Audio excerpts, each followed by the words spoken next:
نحمده ونصلي ونسلم على رسوله الكريم أما بعد فأعوذ بالله من الشيطان الرجيم بسم الله الرحمن الرحيم صدق الله العلي العظيم رب العالمین ہمیں نور قرآن پاک سے منور فرمائے، آمین۔ وَاذْكُرْ فِي الْكِتَابِ ابراہیم، کتاب میں ابراہیم علیہ السلام کا ذکر کریں۔ إِنَّهُ كَانَ صِدِّيقًا نَبِيًّا، بے شک وہ بہت سچے بھی تھے اور نبی بھی تھے۔ اذ قال لأبیہ، جب آپ نے اپنے چچا سے فرمایا۔ لفظ ابن چچا، تایا، دادا، پردادا اور والد سب کے لیے استعمال ہوتا ہے، لیکن عربی میں جہاں والد آئے گا تو والد سے مراد سگا باپ ہے۔ لفظ والد صرف سگے باپ کے لیے استعمال ہوتا ہے اور لفظ ابن سب کے لیے استعمال ہوتا ہے۔ حضرت ابراہیم علیہ السلام کے والد مومن تھے، توحید پرست تھے، وہ مشرک نہیں تھے۔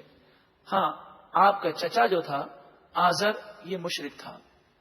تو آپ نے اپنے چچا سے کہا، یا ابتی، اے میرے چچا، لم تعبد ما لا يسمع ولا يبصر، تم ان بتوں کی پوجا کیوں کرتے ہو جو نہ سنتے ہیں نہ دیکھتے ہیں، ولا یغنی عنک شیئا، اور وہ آپ کو کچھ فائدہ بھی نہیں پہنچا سکتے، بے جان پتھر ہیں۔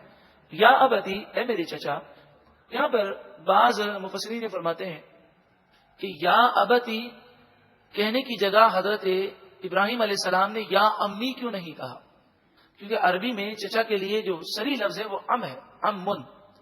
تو فرمایا کہ اگر آپ اپنے چچا کو یا اپنے تایا کو بڑے ابا کہیں تو وہ خوش زیادہ ہوتے ہیں، اور نصیحت کرنے کے لیے ایسا انداز اختیار کرنا چاہیے کہ وہ نصیحت غور سے سنیں، اس لیے آپ نے شفقت کرتے ہوئے یا ابتی فرمایا۔ یا ابتی، اے میرے چچا، انی قد جاءنی من العلم، بے شک میرے پاس علم آیا ہے، ما لم یأتک، جو آپ کے پاس نہیں آیا، فاتبعنی، بس آپ میری پیروی کریں، اہدک صراطا سویا، میں آپ کی سیدھے راستے کی طرف رہنمائی کروں گا۔ یا ابتی، اے میرے چچا، لا تعبد الشیطان، شیطان کی پوجا نہ کریں، ان الشیطان کان للرحمن عصیا، بے شک شیطان رحمان عز و جل کا نافرمان ہے۔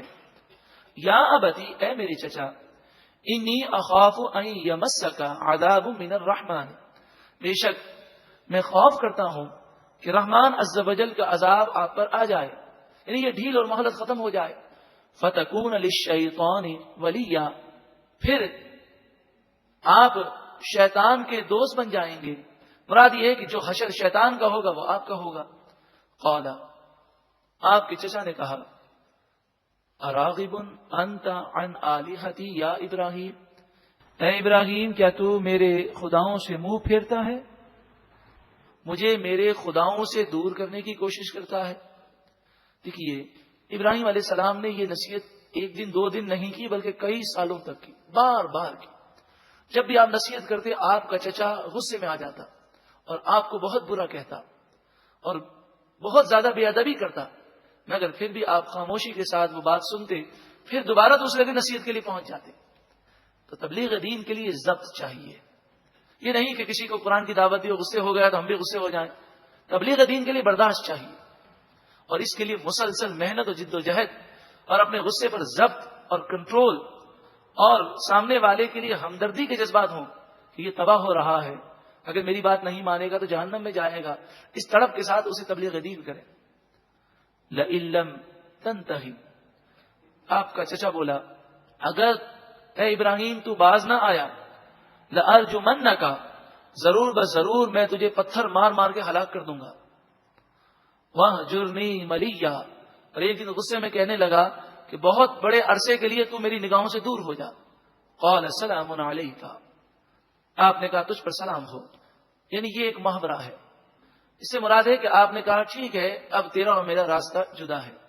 سأستغفر لک ربی، میں عنقریب تیرے لیے اپنے رب سے معافی مانگوں گا، استغفار کروں گا، اس وقت تک استغفار کرتا رہوں گا جب تک مجھے میرا رب منع نہیں کرے گا۔ یعنی آپ اس قدر وہ ظالم ہے اور آپ کو دھمکیاں دے رہا ہے، پھر بھی آپ شفقت رکھتے ہیں، پھر آپ استغفار کرتے رہے، لیکن جب آپ کے اوپر یہ ظاہر کر دیا گیا کہ اب اس کے نصیب میں ایمان نہیں اور مشرک کے لیے استغفار کرنا منع کر دیا گیا، تو پھر آپ نے اپنے چچا کے لیے استغفار نہ کیا. انہ کان بی حفیہ، بے شک میرا رب مجھ پر مہربان ہے. وَأَعْتَزِلُكُمْ، اور میں تم سے اب دور ہوتا ہوں. وَمَا تَدْعُونَ مِن دُونِ اللَّهِ، اور ان بتوں سے بھی دور ہوتا ہوں جو تم اللہ کو چھوڑ کر پوجتے ہو. وَأَدْعُو رَبِّي، اور میں اپنے رب کی عبادت کرتا ہوں. عَسَىٰ أَلَّا أَكُونَ بِدُعَاءِ رَبِّي شَقِيًّا، قریب ہے کہ میں اپنے رب کی عبادت کرنے کی وجہ سے شقی نہ بنوں.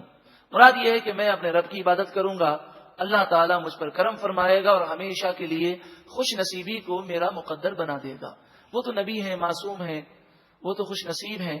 ہمارے لیے نصیحت ہے کہ جو اللہ کی عبادت کرتا ہے، اللہ جب اس سے راضی ہو جاتا ہے تو ہمیشہ کے لیے اس کی تقدیر میں خوش نصیبی کو لکھ دیا جاتا ہے.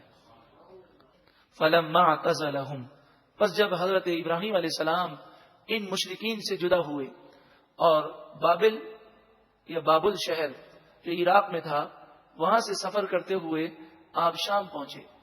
وما یعبدون من دون اللہ، اور ان بتوں سے آپ جدا ہوئے جن کی یہ مشرکین اللہ کو چھوڑ کر پوجا کرتے ہیں.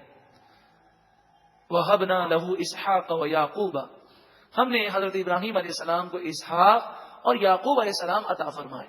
دیکھیں، اسحاق علیہ السلام ابراہیم علیہ السلام کے بیٹے ہیں اور یعقوب علیہ السلام بیٹے نہیں پوتے ہیں جو اسحاق علیہ السلام کے بیٹے ہیں. تو آپ کو اللہ تعالیٰ نے 250 سال کی عمر عطا فرمائی اور آپ نے اپنی زندگی ہی میں اپنے پوتے کو جوان ہوتے ہوئے دیکھا، اور پوتا بھی دادا ہی کی اولاد ہے. وَكُلًّا جَعَلْنَا نَبِيًّا، اور ہر ایک کو ہم نے نبی بنایا.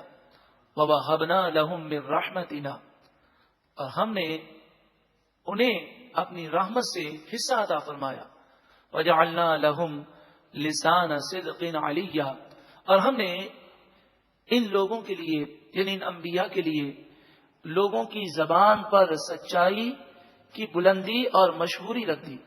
مطلب یہ کہ لوگ حضرت ابراہیم علیہ السلام، اسحاق علیہ السلام، یعقوب علیہ السلام کے جب بھی ذکر کرتے ہیں تو دنیا کی اکثریت لوگوں کی ایسی ہے کہ وہ اچھائی کا ذکر کرتے ہیں اور ان کی تعریف کرتے ہیں. کیونکہ یہودی، عیسائی، مسلمان تینوں حضرت ابراہیم علیہ السلام، حضرت یعقوب علیہ السلام اور حضرت اسحاق علیہ السلام کو ماننے والے ہیں.